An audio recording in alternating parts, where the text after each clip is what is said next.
Halo Sobat Kandang, perkenalkan nama saya Dimani Deswita Fitriani, NPM 2254 14 10 17 dari jurusan Peternakan Fakultas Pertanian Universitas Lampung.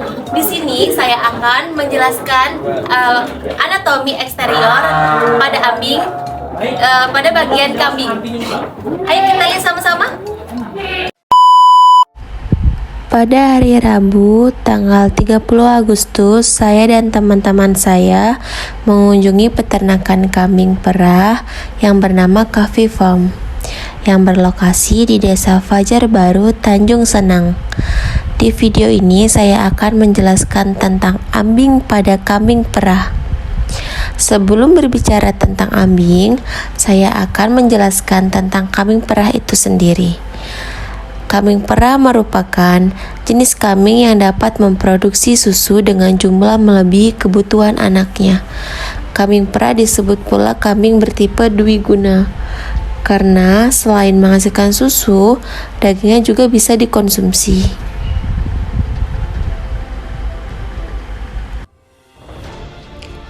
Kambing perah yang paling banyak dikembangkan di Indonesia adalah jenis kambing peranakan Etawa atau PE, seperti di video kali ini.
Sebelum kita membahas lebih dalam tentang ambing, ambing itu apa sih? Jadi, ambing adalah organ di mana dihasilkan susu. Ambing tersebut sebetulnya adalah kelenjar penghasil susu. Ambing atau dalam bahasa Inggris disebut udder tersebut memiliki dua bagian, yaitu tempat penampung atau cistern dan tempat mengeluarkan susu atau lubang susu yang disebut puting ambing atau teat.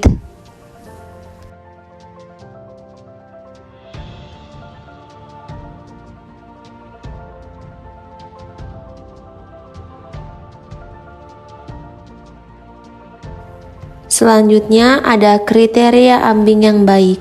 Ambing yang baik adalah ambing yang kencang kulit luarnya dan tidak jatuh atau lemas. Karena ambing yang lemas akan menyulitkan ketika diperah dan biasanya mengganggu kambing ketika berjalan. Ambing yang lemas tersebut akan mudah terluka. Nah, luka tersebut disebut mastitis. Selanjutnya ada produksi susu juga dipengaruhi oleh volume ambing. Volume ambing dapat dihitung dengan cara melihat perbandingan antara diameter horizontal dan vertikal.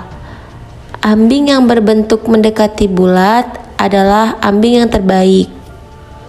Selain itu, penampung dan puting haruslah memiliki perbandingan besar yang sama. Pilihlah bagian puting yang besar dan panjang sehingga memudahkan Anda dalam memerah. Semakin tua umur kambing, maka semakin besar pula putingnya. Selanjutnya, saya akan menjelaskan bagian eksterior ambing pada kambing. Yang pertama yaitu outer wall. Outer wall itu adalah dinding terluar dari ambing bagian eksternal yang membungkus ambing dan menahan ambing agar selalu menempel. Yang kedua ada medial suspensory ligament yang berbentuk longitudinal sebagai pemisah antara kuartir kanan dan kuartir kiri.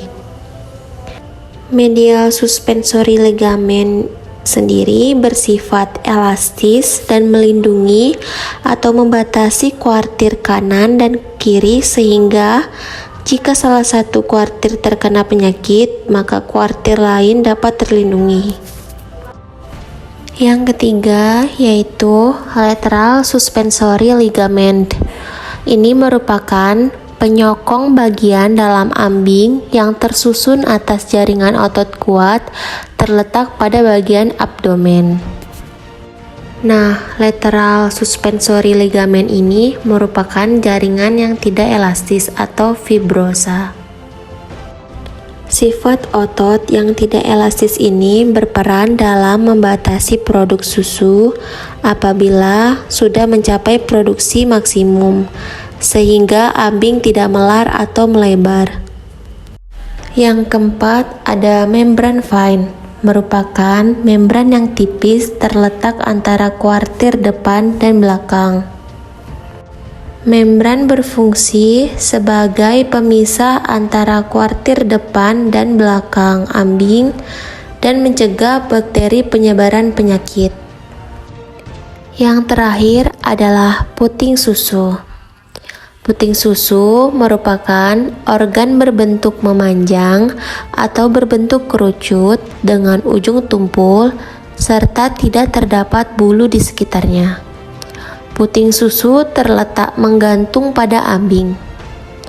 Puting tidak ditumbuhi oleh bulu karena fungsi utamanya sebagai tempat pedet minum susu, sehingga pedet tidak memakan bulu saat menyusu.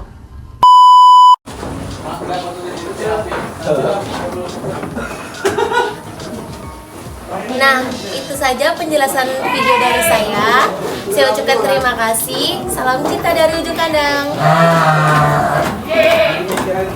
Tabelnya yang bagus gimana gitu?